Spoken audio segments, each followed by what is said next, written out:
So this is Navleen's polynomial function. So first we're going to look at all the factors, all the possible factors of this equation. So that would be plus or minus 1, plus or minus 2, plus or minus 4, plus or minus 5, plus or minus 10, or plus or minus 20. All over plus or minus 1 or plus or minus 3. So we're just going to try 2 first. And once you work all of that out, you should get 0.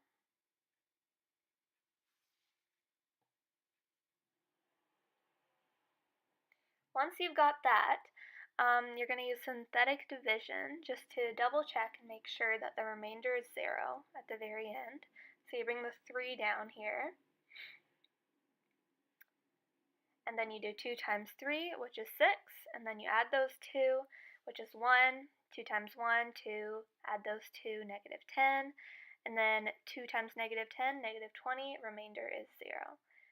And then our equation now is x minus 2, and then bracket 3x squared plus x minus 10. Now we have to factor this completely.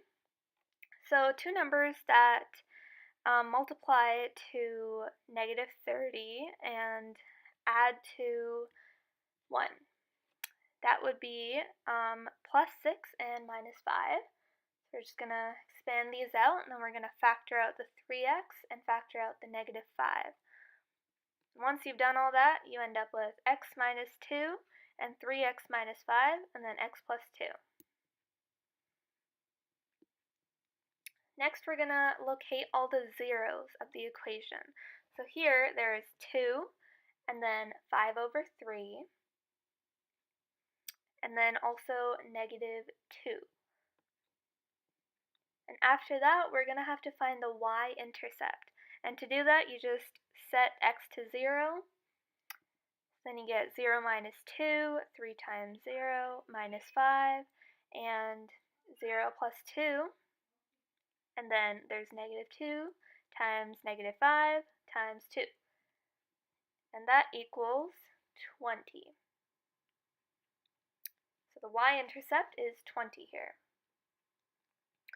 Now you have to factor out the whole equation to see what the highest degree of the first number will be. So once you do all the factoring out, you see that the first number you end up with is 3x cubed. So 3 is the highest degree, and the coefficient is positive, and the degree is odd, which means on the graph the left is going to be down and the right is going to be up. And next we're going to have to find 2 points on the graph in between our already zeros that we have. And I'm just going to go with negative 1 for the first one. So we just work that out. Just plug in the negative 1.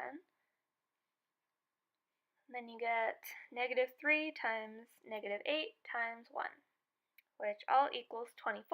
So our point here is negative 1, 24. And then we're also going to do 1, so we just plug in 1 into our equation again. And then once we work that out, we get negative 1 times negative 2 times 3, which all equals 6. And then our next point is 1, 6. Now to graph this equation. We know that we have all the zeros, which is negative 2, 2, and 5/3, which is also 1.666 repeating.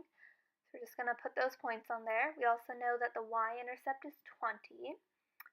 And we found 2 points here, which is negative 1, 24, and 1, 6. So we're also just going to put those on the graph. Once we have those, we pretty much have the graph. We know that it starts down and ends up. So we just have to draw a line, make sure you don't miss that y-intercept. Goes all the way through there.